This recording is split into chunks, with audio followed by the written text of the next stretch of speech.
Mina olen üles kasvanud Põlismetsa ääres olevas külakeses ja suurem osa minu lapsepõlvest ma veetsingi kas mere ääres mängides või siis metsas.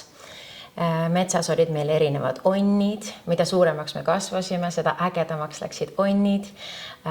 Suurtel poistel juba tekkisid sellised oskused ehitada kahekorruselisi onne ja ma olin alati teadnud, et ükskõik mis maailmas on, ma kasvasin üles nii-öelda Vene ajal, siis metsa saab alati minna peitu.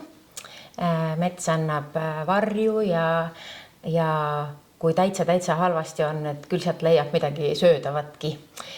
Kui mul endal laps sündis, siis ma tahtsin nii väga, et ka temal oleks see metsaga selline hea ja turvaline side nagu minul.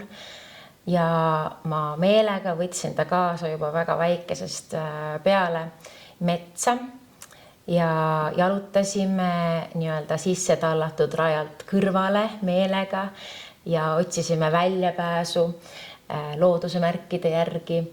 Ja ma kujutasin ette, et kui ta kunagi suur on ja peaks eksima kuskile metsa, et siis tal ei teki paanikat, vaid ta kuidagi nagu tunnetab ümbrust, tunnetab loodust ja oskab sealt välja tulla. Ja sellepärast ma võib-olla aastaid olen ka nii-öelda olnud selline metsade eest kõneleja ja võitleja ja nüüd, kuna mul on ka endal metsamaad, siis pidevalt pean ära tõrjuma neid häid pakkumisi, kes tahaks neid ära osta.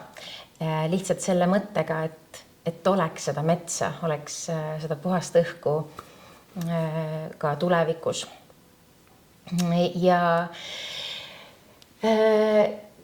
mõni aeg tagasi, kui mul oli endal üks selline vaimse tervise madal punkt, siis ma läksin ka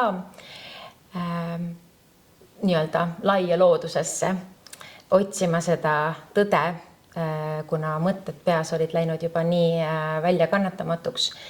Ja ma mäletan seda hetke, kui ma olin selle suure aasa peal ja tunnetasin, et ma olen täiesti normaalne, ma olen täiesti sobin siia loodusesse, sest ma olengi osa sellest suurest loodusest.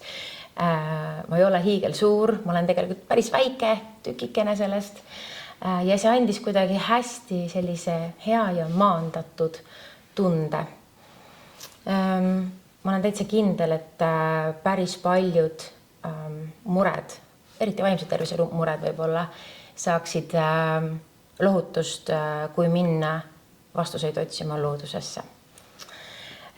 Ja nüüd vahepeal ma tõesti ei ole olnud selline suur võitleja ja barrikaadidele mineja metsade eest, sest ma väsisin ära, mu empaatia selline karikas sai täis vahepeal. Aga ma tean, et seda võitlust ei saa alla anda. Ilmselt isegi kui ma Eestis ei elaks, ma mõtleks samamoodi, et puhast loodust, metsi, ookeane, kõike seda tuleb kaitsta. Ja mul on nii hea meel, et praegu on inimesed taas kokku tulemas ja selle meie ühise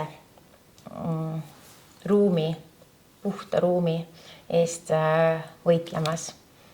Ma arvan, et see on äärmiselt oluline.